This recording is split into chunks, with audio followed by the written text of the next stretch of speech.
안녕하세요. 호프의 연출을 맡은 나홍진입니다. 반갑습니다.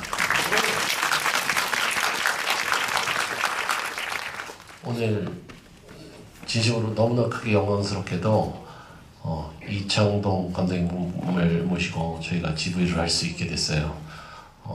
다 아시잖아요, 그죠? 저한테는 어떤 신과 같은 존재이신 이창동 감독님이 한 말씀 들으시죠.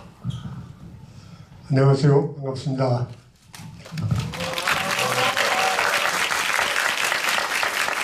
그야말로 이 호프라는 이 대단한 영화의 그 지비를 함께 할 수 있어서 대단히 영광스럽게 생각합니다.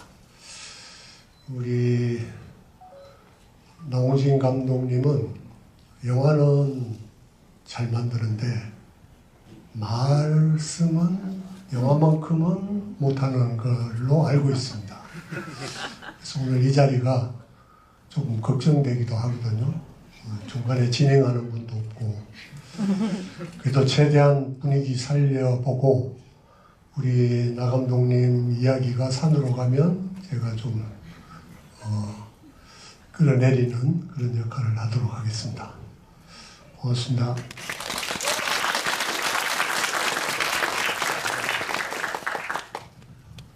사실 감독님은 제가 그 영상원 한국예술종합학교 영상원 다닐 때 1학년 2학기 그 연출 전공 그 담당 교수님이셨습니다. 근데 그 강의실에서 강의를 안 하시고 그 선생님 그 사무실이라고 그러나? 그 집무실에서 이제 수업을 하셨어요. 학생이 한 4-5명밖에 안 됐었거든요. 거기서 1학기 때 틀은 단편 영화를 갖고 와라. 한 명씩 그래서 들어서 보고 우리끼리 이제 얘기를 한번 해보자 하는 시간을 가지시더라고요. 그래서 첫 주에는 저 친구, 그다음 다음 친구 이렇게 지난 학기에 찍은 단편 영화를 갖고 이제 선생님이랑 같이 얘기를 나누는데 선생님께서 왜 이렇게 찍었니? 이건 왜 이렇게 찍은 거야? 하면서 이래 한 명씩 조지시는데 진심으로 제 차례가 다가오는데 너무 무서웠어요. 제가 이 말씀 처음 드리는데 모르셨을 겁니다. 모르고 있어 지금까지. 진짜 너무 공포였어요. 이제 2주 후면 제가 선생님한테 해부를 당해야 되는 시간이 오는데 그 작품은 완벽한 동의열이었고요. 이거를 저는 당연히 재간이 없어서 너무 무서워서 휴학계를 내고 추격자를 찍으러 갔었습니다. 선생님 덕분에 제가 추격자 찍을 수 있었죠. 하여튼 그런 일이 있었네요. 예. 이제 선생님과 저와의 관계는 이런 관계고요. 예. 시작해 보겠습니다. 지금 말씀하신 게 추격자 찍을 수 있었던 인과관계 속에 제 수업 시간이 있는 것처럼 표현하는데 사실 그렇지는 않고요. 완벽한 동의요리는 그 단편은 저도 그 무렵에 소문 듣고 아주 잘 봤고 소문 듣고 찾아봤는데 그 단편 영화 찍는 학생들 사이에는 거의 전설처럼 소문이 나 있던 단편이었고 학교를 떠나서 장편 영화를 찍으러 나갔는데 그 뒤에도 많은 전설들이 학생들 사이에 남아 있었죠. 그리고 그러한 전설들이 오늘날 호프 같은 영화까지 오게 된 것 같습니다. 그 중에서 이제 제가 황해로 칸느 영화제를 갔을 때 또 감독님이 계셨습니다. 그래서 이제 영화제 관계자분들하고 사모님하고 이렇게 같이 식사를 할 자리가 있었는데 지금 말씀하신 그 전설이라는 건 매우 네거티브한 루머였거든요. 루머까지는 아니고 근데 감독님께서 거기서 그거를 재밌게 소개를 해주시면서 제가 되게 불편했던 기억이 있네요. 아니 네거티브만은 아니었어요.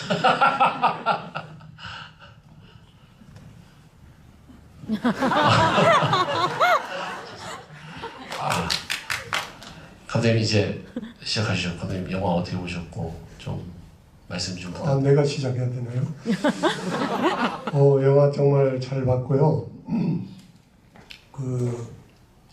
이제 이 호프 촬영 끝나고 얼마 안 돼서 홍경표 촬영 감독하고 통화할 일이 있었는데 어땠냐 이렇게 물으니까 미친 영화 찍었습니다 이렇게 말하더라고요. 그래서 더 이상 웃진 않았는데 뭔가 감은 왔죠. 미친 영화.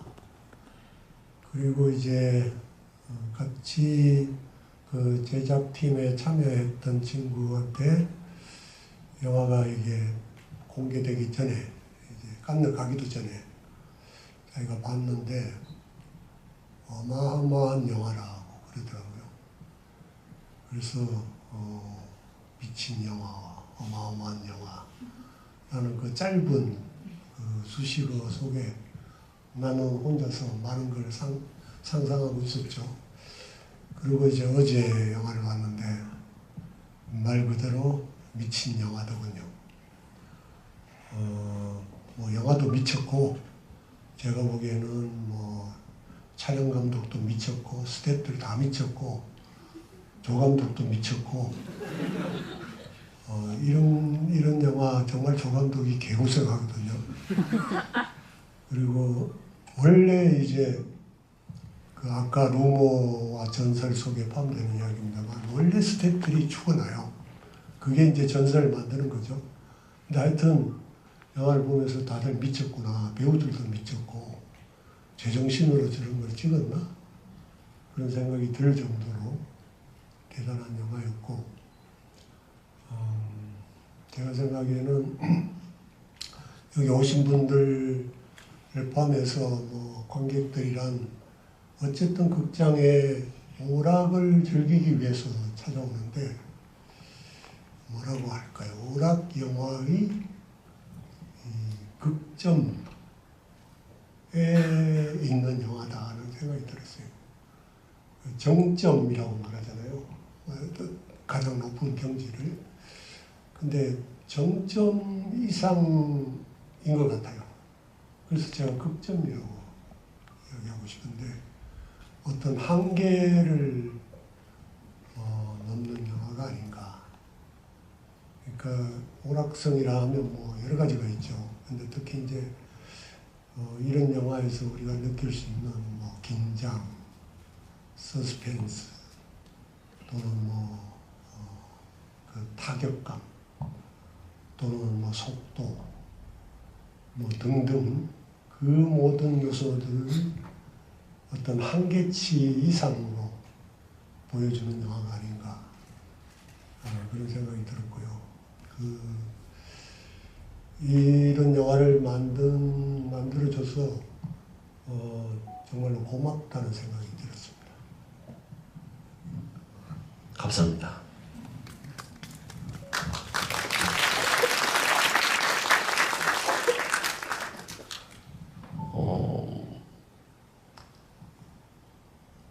영화를 보시면 감독님 어제 보면서 제가 제일 이 영화를 만들면서 가장 많은 얘기를 들었던 게 CGU, VFX였는데 감독님 어떻게 보셨는지요? 저는 이제 아까 고맙다는 말 속에 여러 가지가 있는데요.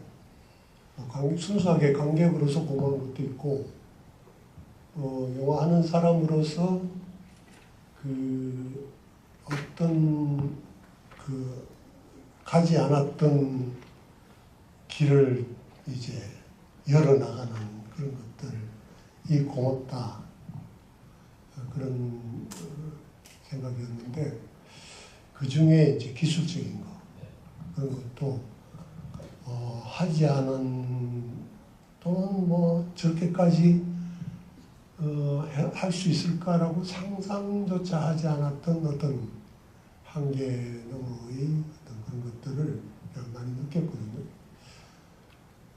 그 중에서도 이제 CG인데 내가 듣기로는 뭐 칸느는 워낙에 시간이 쫓겨서 CG가 지금 상태보다 훨씬 준비가 덜 된 채로 단지 경쟁에 간다는 욕심 때문에 좀 무리했다고 들었는데 지금 어제 내가 본 걸로는 CG도 저는 굉장히 힘든 지금까지 하지 못했던 것들을 기술적으로 확장하고 대담하게 했다고 느꼈고요. 기술적으로 이제 영화를 보면 뭐 해본 사람들은 대체로 어느 정도 어려울 건가가 짐작이 되는 게 있잖아요. 우리가 다 느끼다시피 이렇게 쨍쨍한 대낮에 밤은 없는데 이런 쨍쨍한 대낮에 저런 크리처물을 저렇게 사람 얼굴을 하고 온갖 동작을 다 하는 그리고 그 몸에 옷도 안 입은 그 맨몸에 그 살갗을 다 보여주는 저런 거는 정말 어려운 거잖아요. 그리고 이제 그게 뭐 낮이라서 어려운 것도 있지만 제가 보기에는 이 촬영의 렌즈가 보통 영화의 렌즈하고 좀 다르다고 느꼈는데 그게 이제 이게 되게 광각으로 찍혔는데 뭐 카메라에 대해서 요즘 다들 아시니까 그렇겠지만 이 광각이 넓게는 보이지만 멀리 있는 것은 되게 현실 육안으로 보는 것보다 훨씬 작게 보이잖아요. 근데 이 영화는 멀리 있는 게 되게 중요하거든요. 멀리서 따라오기도 하고 뭐 멀리서 뭔가 보이기도 하고 그래서 대체로 그런 장면들이 잘 영화에서 담기가 힘든데 이 영화의 렌즈는 그걸 되게 잘 담았더라고요. 그런데 이제 그렇게 되면 CG 하는 사람들은 난감할 거라고 생각해요. 왜냐하면 CG는 기존 렌즈에 맞춰서 모든 것들이 이제 그렇게 돼 있기 때문에 이제 낯선 렌즈가 들어오면 그 해상도나 그 거리감이나 여러 가지 것들이 이제 난감해지는 거죠. 그런데도 어쨌든 멀리서 뭐 쫓아오는 괴물들, 저 외계인 그런 모습들이 저 정도 구현하는 게 되게 쉽지 않은 거다라는 걸 느꼈고요. 그 다음에 이제 운동성이 있잖아요. 운동. 엄청나게 달리니까. 저것도 이제 뭐 보면 비슷하게 하면 될 것 같지만 사실 저게 쉬운 게 아니잖아요. 초당 프레임도 안 맞을 수도 있고 그걸 우리가 보통 사람이 달려오는 걸 달려오지 않아도 뭐 조금 뛰는 것도 카메라를 잡으면 포커싱이 안 맞게 돼 있거든요. 그런데 이거는 이 외계인들이 그 포커스가 다 맞게 돼 있잖아요. 그럼 필연적으로 기술적으로 뭔가 어긋나게 돼 보일 텐데 저는 이 정도를 구현하는 것도 기술적으로 대단하다. 어쨌든 우리 CG팀이 이런 만들어보지 못했던 크리처를 가지고 이 정도로 구현해낸 거는 일단은 그 도전의식이 뭐 물론 감독하고 같이 서로 의기투합해서 한 거겠지만 이런 것 또한 우리가 인정할 만하다. 영화 하는 사람으로서 그렇게 느꼈어요. 일단 저는 먼저 극점이라고 말씀해 주셨는데 오락영화 말고 또 다른 좋은 표현 있지 않을까요? 오락영화니까 저는 오락영화를 부정적인 의미로 쓰지 않았어요. 그럼요. 이거 다르게 이야기할까 하고 이분들이 또 인스타에 SNS에 또 정보를 쉽게 뻔해서 근데 나홍진 감독이 이 시점에서 정말 오락영화의 극점을 만들었다고 해서 나홍진의 지금까지의 그 커리어나 그 전설에 누가 되지 않을 거라고 생각하는 거예요. 물론입니다. 재미있자고 드렸던 말씀이에요. 그 극점에 다다랐다는 말씀이 제가 오락성의 극점. 예. 너무 감사합니다. 하여튼 뭐 그 오락성을 구축을 하려면 구현해내려면 뭐 감독님 말씀해 주셨다시피 모든 스태프들이 그 각자 맡은 바 그리고 모든 배우들이 자기 본인의 역할을 정말 미친 듯이 수행해내야 가능하다는 하여튼 그런 좋은 말씀이셨잖아요. 맞죠? 아이 감사합니다. 진짜 열심히 했던 것 같아요. 이게 이 시나리오를 보신 스태프분들을 이제 스태핑 모시는데 제가 오랜만에 이제 작업을 해서도 그런 것 같은데 완전히 그냥 분위기가 달랐던 것 같습니다. 시작부터 다들 무술 감독님, 촬영 감독님 다 하나같이 막 그냥 보통의 그런 각오로 임하신 게 아니었어요. 그래서 정말 재밌게 영화를 찍었던 것 같습니다. 너무나 위험하고 너무나 어렵고 막 힘들고 그랬는데도 되게 웃으면서 재밌게 찍었던 것 같아요. 그게 저만 웃었는지 촬영 감독님도 같이 웃었는지는 모르겠지만 예. 두 사람만 그랬을 가능성이 많죠. 이를테면 이제 나는 영화가 그 칸느 기사 같은 걸 보고 약간 잘못된 정보가 이렇게 머릿속에 고정관념처럼 들어왔던 것 같은데 아까 CG 이야기도 그렇고 CG는 어느 정도 미완성 단계에서 넘어갔으니까 그럴 수 있다고 치고 앞에 1시간 엄청난데 뒤가 1시간 넘어가면 좀 처진다 또는 좀 실망스럽다 이런 얘기 들었었는데 나는 뒤로 갈수록 재밌었거든요. 특히 뒷부분이 저는 압도적이라고 느꼈는데 특히 그 성기가 말 타고 넘어가는 거 있잖아요. 재밌다고 표현하면 안 되죠. 미친 거죠. 나는 조인성 씨한테 개인적으로 물어보고 싶은데 왜 한다고 그랬냐. 아니 현장에서 못하겠다고 그랬어요. 그러니까 조인성 씨는 여러분들 아시다시피 제 영화에 작년에 출연했거든요. 우리 전도연 씨가 한 말이 있어요. 어제도 그 말을 하더라고요. 바닷가 모래사장도 제대로 못 걸었다. 조인성 씨가.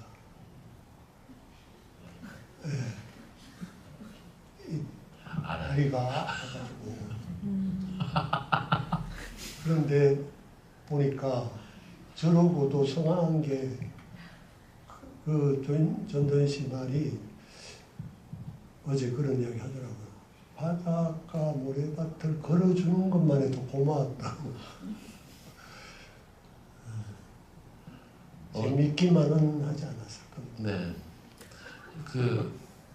하여튼 이 말씀도 여러분들은 좀 고지고대로 그냥 들으시면 안 될 것 같아요. 작년에 출연하셨고 그분과 출연하는 감독님의 차기작 가능한 사랑이 이제 곧 완성을 앞두고 있거든요. 그러니까 저희 영화의 초반부보다 후반부 성기 조인성 배우님의 그 분량이 더 좋았다고 바라보시는 감독님의 말씀은 무슨 다른 전략도 담겨 있는 전략? 가능한 사랑을 지금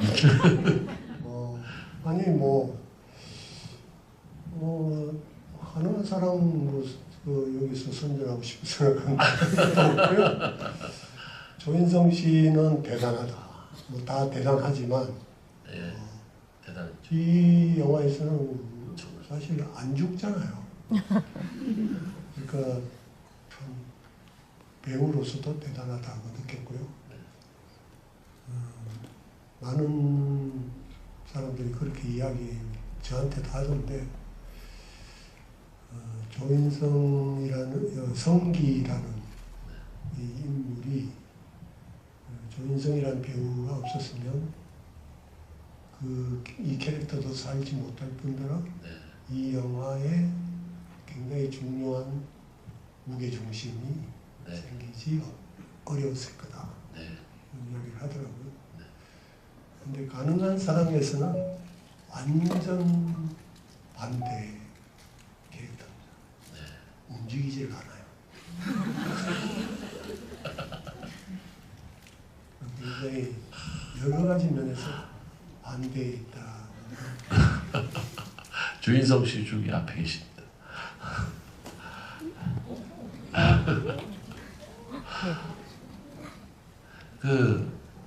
그 후반부의 액션은 그 합천 주변에 있는 그 폐도로를 발견하게 되면서 이제 구체화가 되기 시작했습니다. 그 길이가 지금 정확하게 10km가 넘는 걸로 기억하는데 다리까지 포함해서 다른 고속도로가 생기면서 완전히 차단된 통제된 도로를 발견할 수 있었어요. 그래서 거기서 허가를 받고 여기서 이 후반부를 촬영하면 좋겠네 라고 생각해서 그때부터 이제 구체화를 시작하기 시작했습니다. 원래 시나리오도 있었지만 촬영 프로덕션 과정에서 그 도로를 로케이션을 발견하면서 좀 더 달라진 건가요? 그렇죠. 그러면서 이제 액션부터 뭐가 이제 구체화가 되고 뭐 다 구체화되기 시작했어요. 물론 시나리오에 있기도 했지만 그것의 디테일들이 구체화가 됐던 거죠.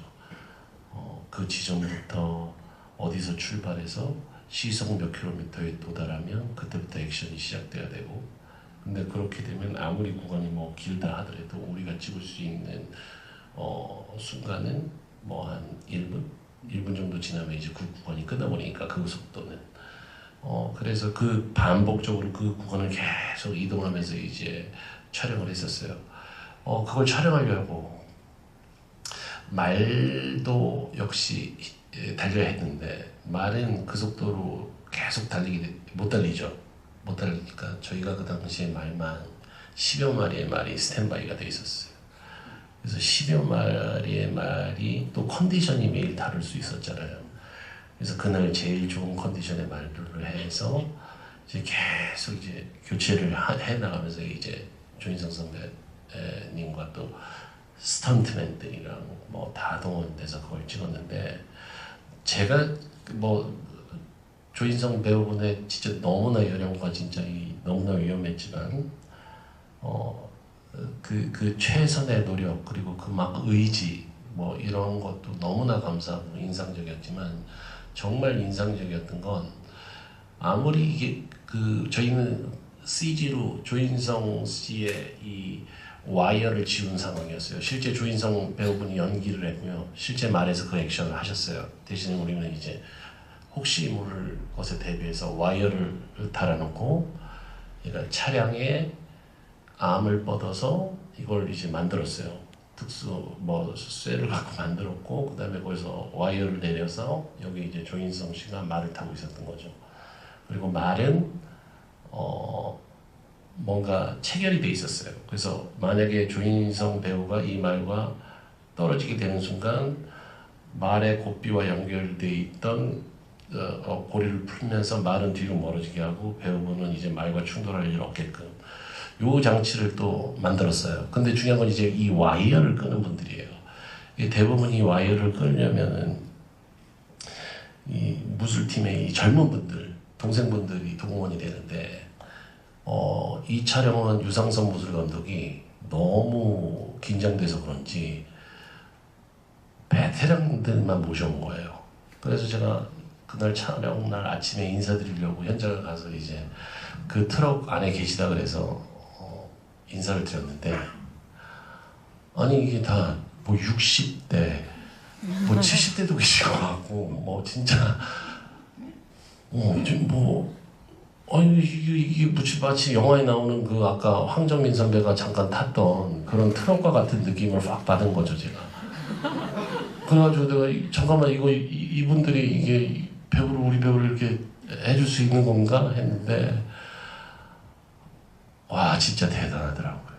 그 베테랑들이 다 무술 감독들이셨던 거예요.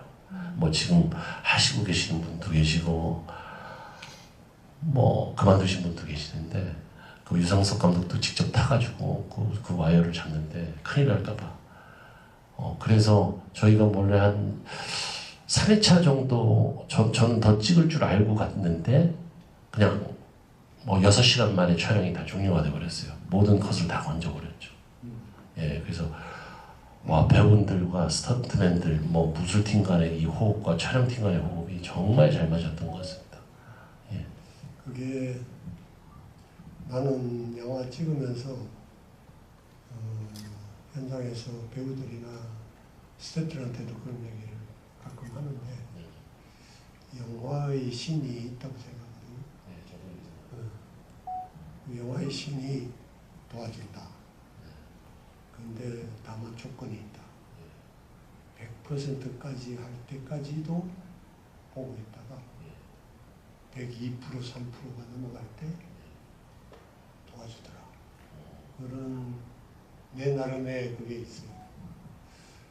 그 영화의 신을 만나기 위해서 현장에서 노력한다고 스스로 생각하는데 이 경우에도 아마 신이 도와주지 않았을까. 기다리고 있다가 폐도로를 합천에 숨겨두고 있다가 보여주고 여기서 찍게 하고 그러한 그 베테랑 무술 감독들이 가서 또 도와주고 그랬다고 생각합니다. 이런 영화는 사람의 노력 또는 사람의 능력 그런 걸로 했다고 생각하면 그만한 거예요. 저는 그렇게 생각합니다. 저도 그렇게 생각합니다. 한 가지 물어보고 싶은 게 있는데 왜 외계인 영화를 찍으려고 생각했어요? 원래는 이야기가 더 깁니다. 간단하게. 예. 진짜 선생님 길게 말씀하시고 저한테 아니 길게.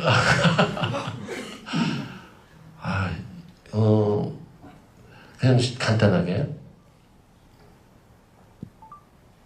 이 이야기가 곡성과 다른 이야기가 되길 바라고 다른 스타일 무슨 얘기를 하던 제 전작들과 다른 스타일이 됐으면 좋겠다는 생각을 했었습니다.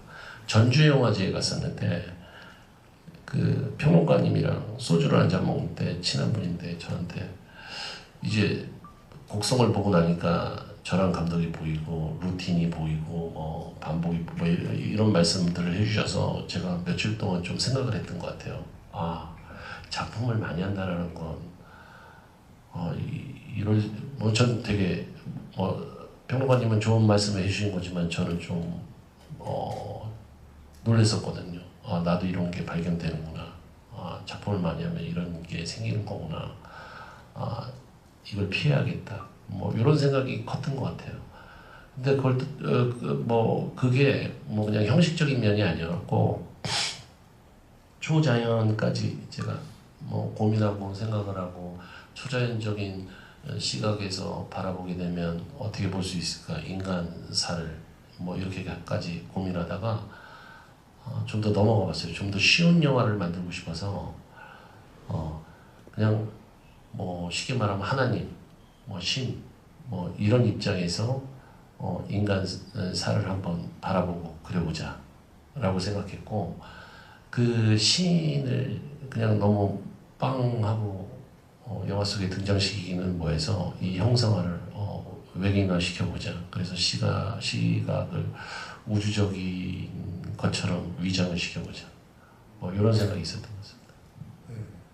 제가 왜 그 질문을 하게 됐냐면요. 약간 길게 이야기할게요. 아, 예. 저는 뭐 그 전주에서 뭐 어떤 평론가가 어떤 한 거에 대해서도 어느 정도는 동의하는데, 그래도 나홍진이라는 감독은 세 편의 영화를 하는 동안에 그 영화마다 엄청나게 다른 변화를 깨했다고 생각하거든요.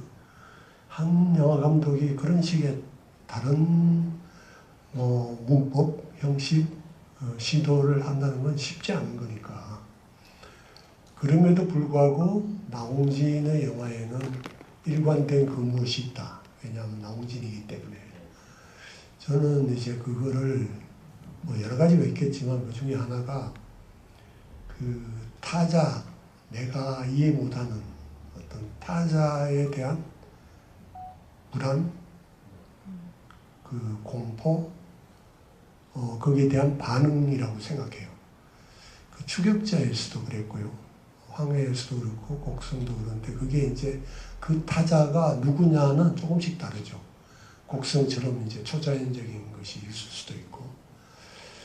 그런데 저는 호프도 바로 그런 일관성을 갖고 있다고 생각해요. 그러니까 내가 모르는 어떤 존재에 대한 무조건적인 공포와 불안, 또 거기에 대한 폭력적인 반응,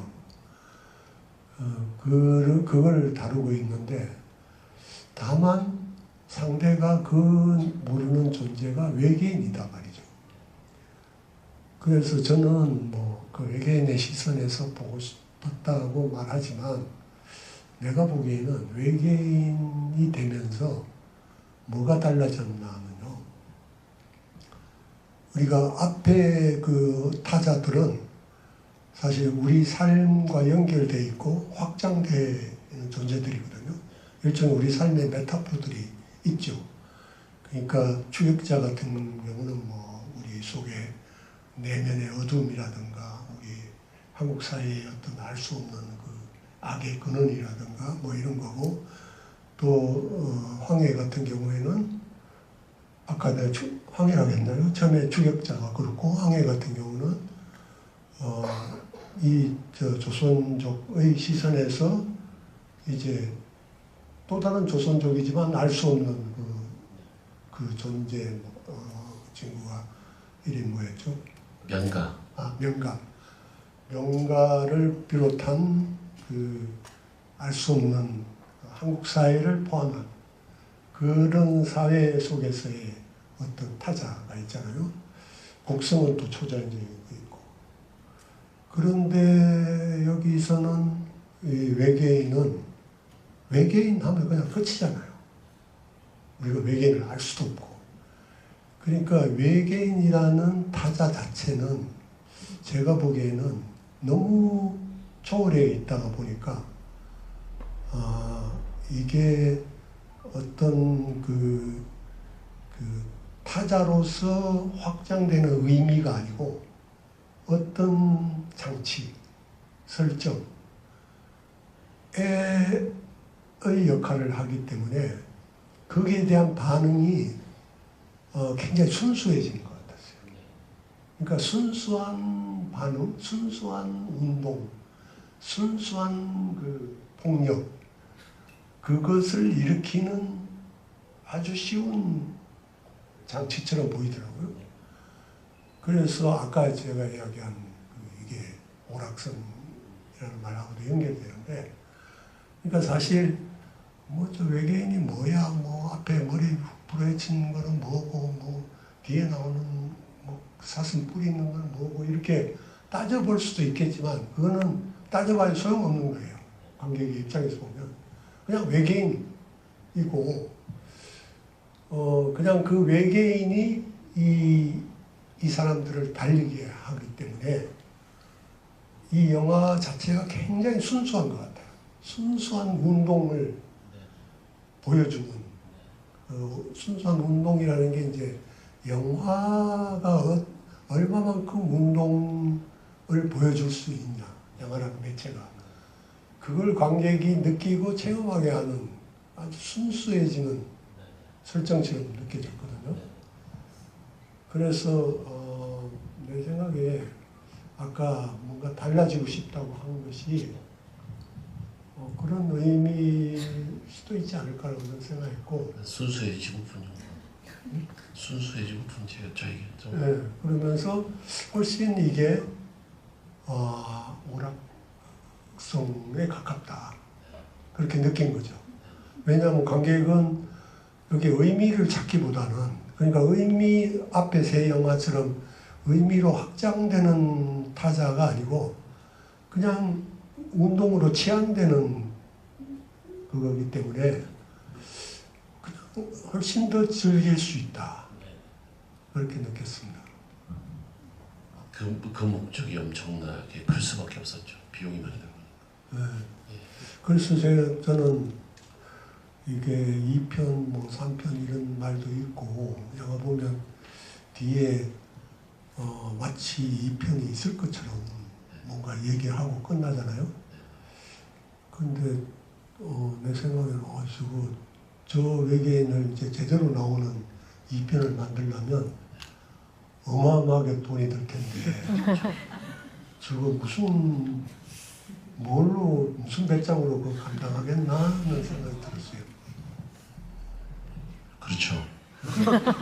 듣자니 2편은 거의 뭐 외계인 시점 이야기처럼 들리던데. 예, 맞습니다. 그러면 그 돈을 어떻게 감당하죠? 그 아바타 같은 그래서 지금 계속 그렇게 얘기하고 있습니다. 네, 아바타 같은 경우는 그 반은 글이거든요. 이런 영화는 지금 나머지는 다 현실이잖아요. 이 속에 우겨 넣는 게 훨씬 더 어려울 수 있거든요. 맞추는 게. 예, 그렇죠. 그만큼 돈이 드는 거죠. 그렇죠. 아니, 지금 뭐 그건 아직까지 생각해. 아마 여기 계신 분들 다 궁금해할 것 같아요. 예.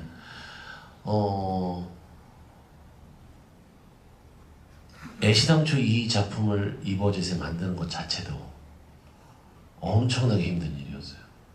그러니까 이게 최고의 제작비가 들어간다고 하는데 이제 감독님 말씀해 주셨지만 저희가 처음에 이제 VFX 견적이라도 알아보자. 그래서 이제 미국이나 이쪽에 한번 여쭤봤을 때 이거 대화가 되지 않았습니다. 이건 있을 수가 없는 일이었고 그 공이 몇 개가 더 붙여야 되는 뭐 저희 입장에서는 천문학적인 금액이었기 때문에 뭐 어떻게 엄두를 낼 수가 없었죠.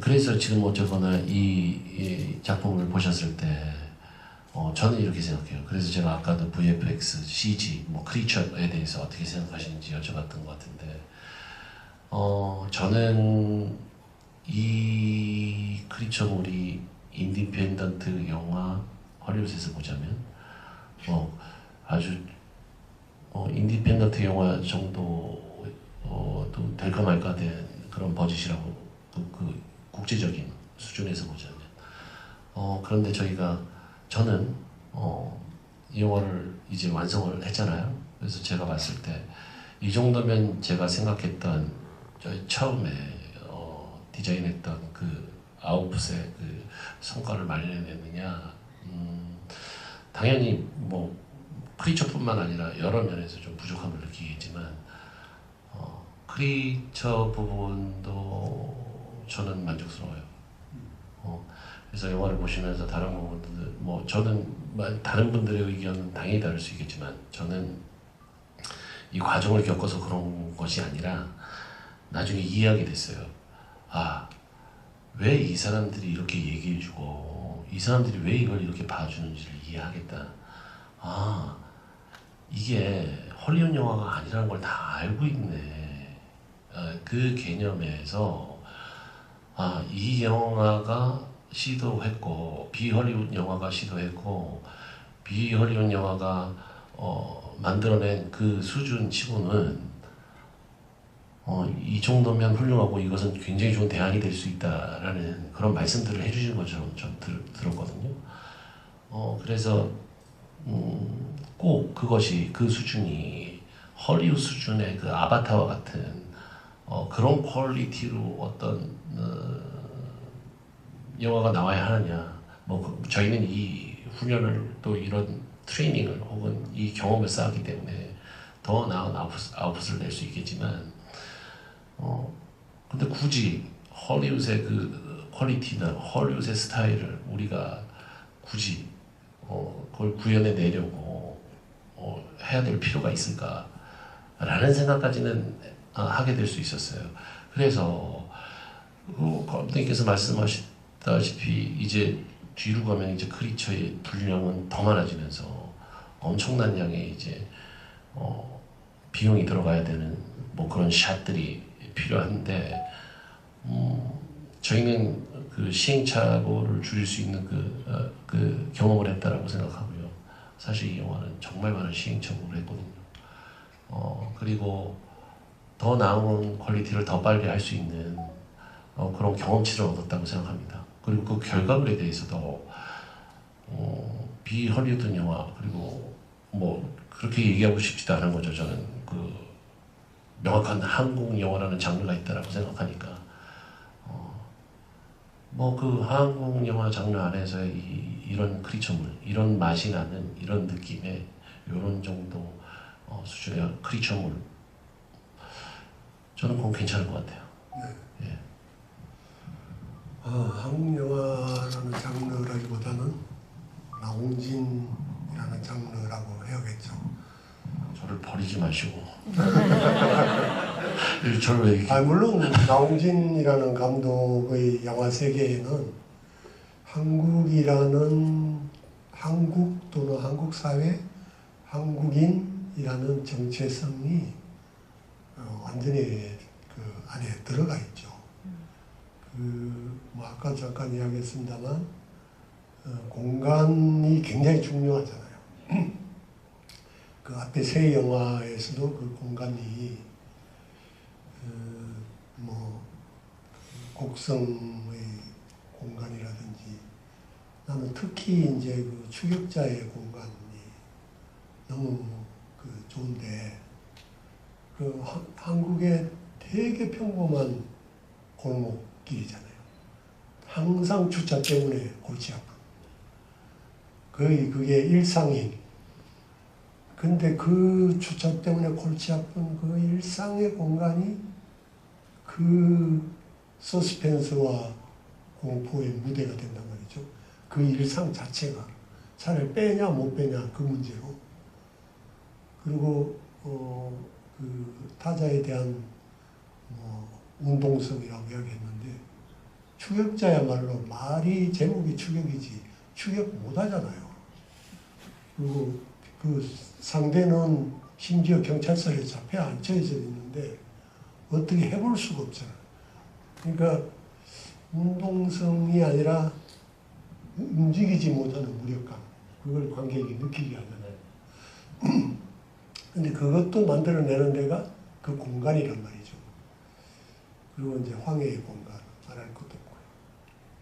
근데 여기도 이제 공간이 나오는데, 그래도 사실 저는 강원도 접경 지역 어쩌고 나오고 그 간첩 신고 이런 것도 나오고 하지만 저는 이 공간은 사실은 강원도 접경 지역 아니어도 되고 80년대가 아니어도 되고 사실 여기는 시공을 초월한 어떤 그런 절대적 어떤 공간 이렇게 해도 말이 되잖아요. 사실 화성이라네.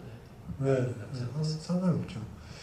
그럼에도 불구하고 영화 속에서는 그 공간감을 아주 강하게 느낀단 말이죠. 그 모든 것이 그 안에 들어가 있는 인간들을 다 포함해서 그 모든 것이 한국이라는 재료라고 생각하거든요. 그러니까 장르 영화라는 게 굉장히 장르의 문법에 따르게 되어 있지만 사실 나홍진이라는 감독의 그 세계는 철저하게 한국적인 공간, 한국인, 한국적인 한국 사람들의 그 모습을 갖고 있죠. 그 자체가 한국적인 장르죠. 그러니까 저는 한국적인 장르의 그러니까 아닙니다. 지금 감독님께서 너무 길게 말씀을 해주셔가지고요. 근데 좋았잖아요. 질문을 2개밖에 못 받을 것 같습니다. 감독님 어떤 분? 네, 두 번째 줄에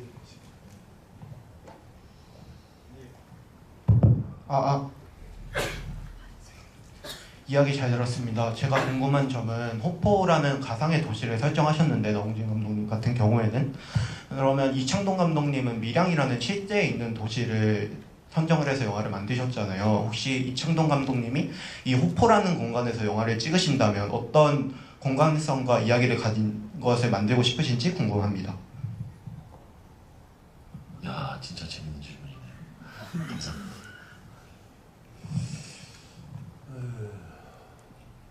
저는 호포가 강원도 접경 지역처럼 느껴지지 않았고요.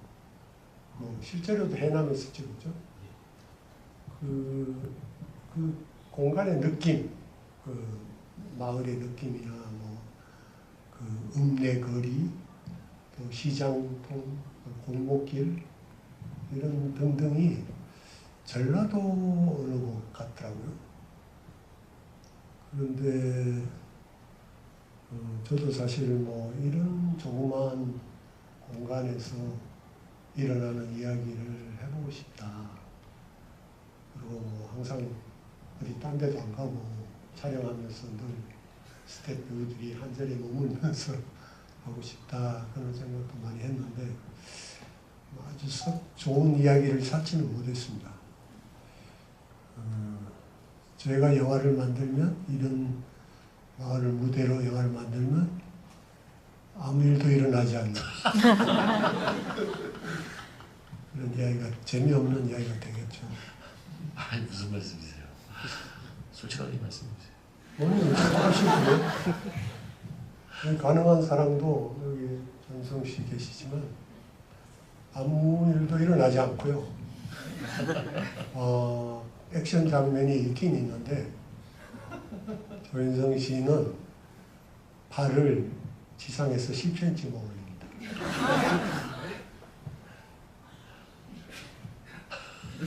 네, 다음 질문 받도록 하겠습니다. 여자분, 네. 감사합니다. 나홍진 감독님께서 그 곡성과는 다른 연출을 이렇게 계획하셨다고 했는데 저는 정말 그 핀트를 벗어나서 곡성의 여운이 너무 많이 남아서 이제 처음부터 아예 황정민 배우가 범인이다 막 이러면서 봤어요. 잘못 잡아가지고.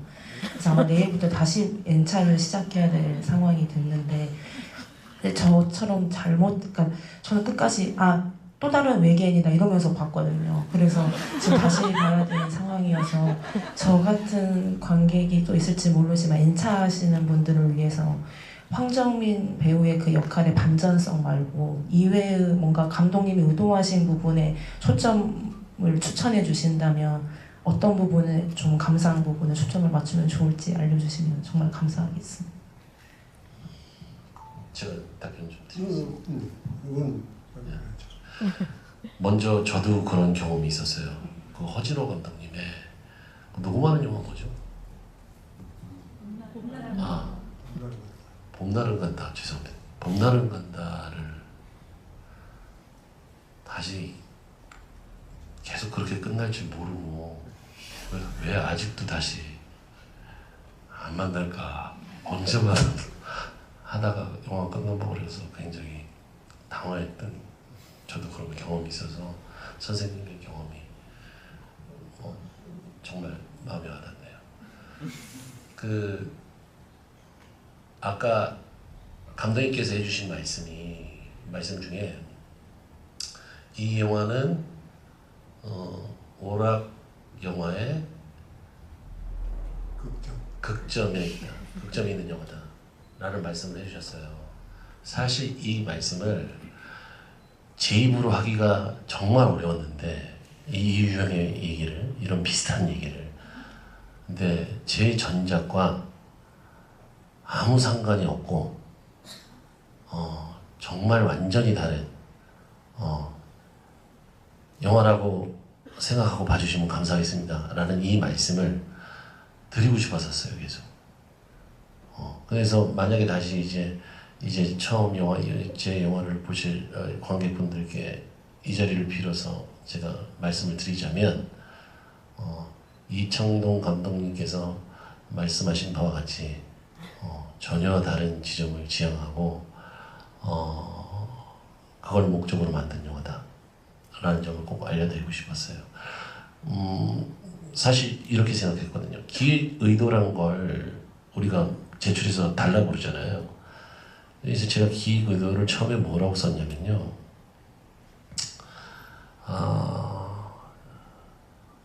진짜 재앙이 일어나면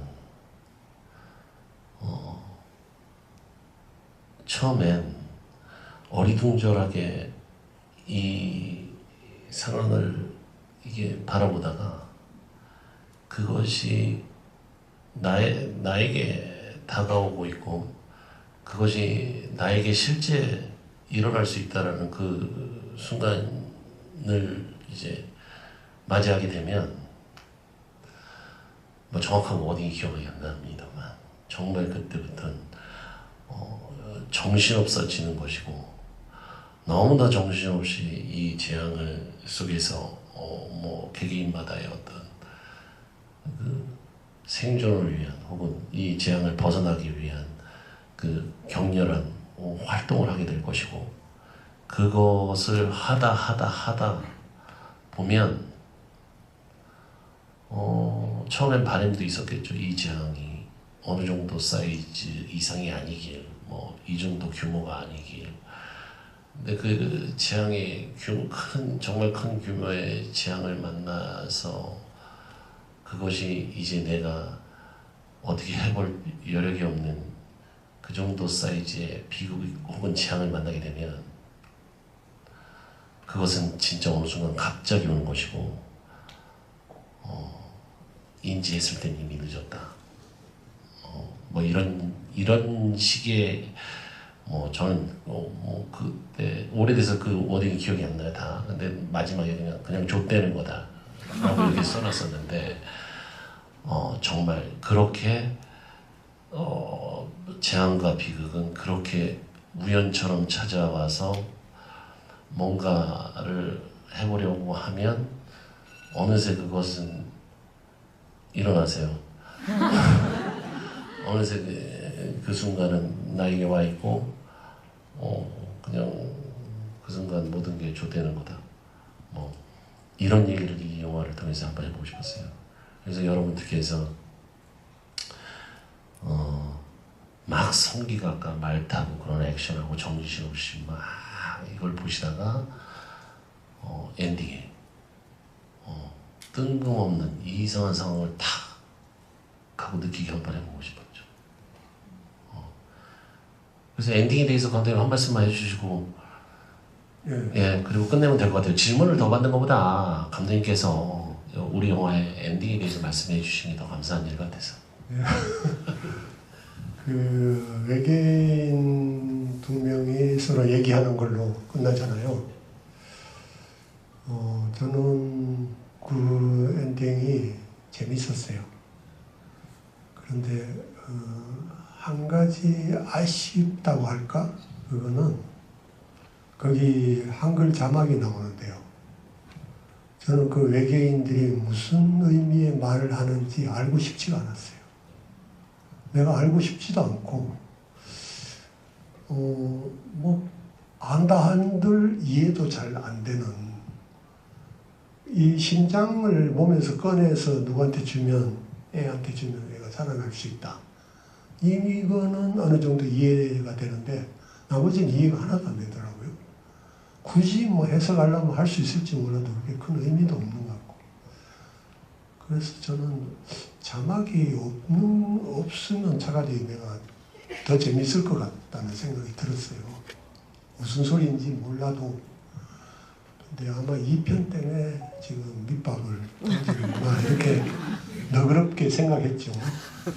사실 우리가 이게 외계인이 아까 이야기한 타자, 이해 못하는 타자의 극한이 외계인인데 그 사람들을 이해한다고 하는 것 자체가 좀 말이 안 되죠. 우리는 그냥 도망가거나 쫓아갈 뿐이지 뭘 이해할 수는 없잖아요. 근데 어쨌든 그 엔딩이 저는 재밌었어요. 그리고 두 사람이 그러니까 그 누구죠? 홍정민 씨, 예. 범석. 범석이하고 성혜가 뭐 다 지쳐가지고 이렇게 뛰다시피 걷다시피 하면서 하는 그 엔딩도 좋았고요. 그 끝까지 걸음을 멈추지 않고 달려가는 데서 끝나는 것도 좋았습니다. 그리고 성기가 쿠키 영상 크레딧 올라갈 때 갑자기 살아서 나타나는 것도 되게 재밌었어요. 그러니까 뭐 사람들은 성기가 저렇게 막 그 나무 꼭대기에 던져지고 땅에 떨어지고 수없이 하는데 왜 안 죽냐 하지만 저는 안 죽어야 된다고 생각했거든요. 왜냐하면 이미 영화 전체에서 삶과 죽음이라는 거는 농담처럼 웃음과 같이 붙어 있는 거지 그거 자체가 막 저런데도 안 죽냐 이거는 그렇게 중요하지 않거든요. 제가 보기에는 그래요. 그래서 순수하다고 한 거예요. 순수하게 즐길 수 있다는 거죠. 그런 점에서 그렇게 막 휙휙 던져지는 것도 저는 되게 재밌게 봤어요. 그래서 살아서 나타나니까 과연 하고 저는 마음속으로 박수를 쳤죠. 직접 안 치죠. 박수 칠 기회를 놓쳤어요. 그 엔딩의 자막은 그 칸느 영화제에서는 영문 자막이 들어가 있었습니다. 그래서 저희 같이 갔던 그래서 같이 영화를 봤던 한국 우리 팀들 중에 그 영어 자막을 이해 못하신 분들이 몇 분 계셨었어요. 그러니까 그분들은 이 외계인들이 마지막에 무슨 얘기를 하는지 몰랐던 거죠. 예. 그랬다가 이번에 시사회에서 다시 보고 너무 좋네요. 무슨 뜻인지를 알아서 이런 말씀을 또 직접 해주셨거든요. 나오고 반대로.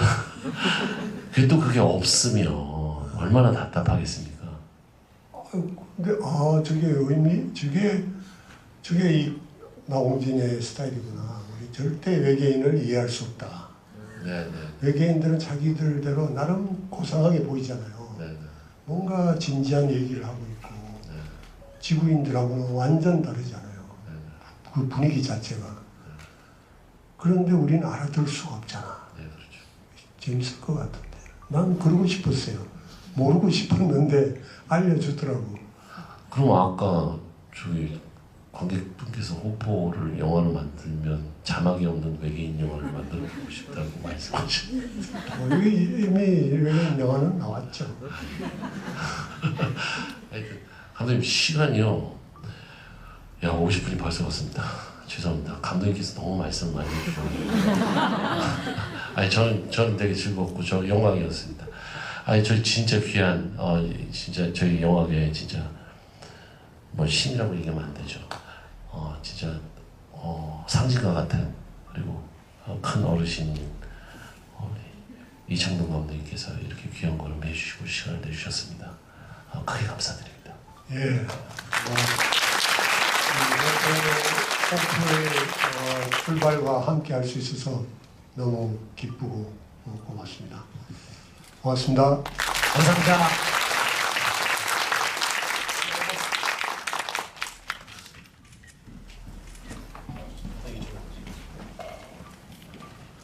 감사합니다.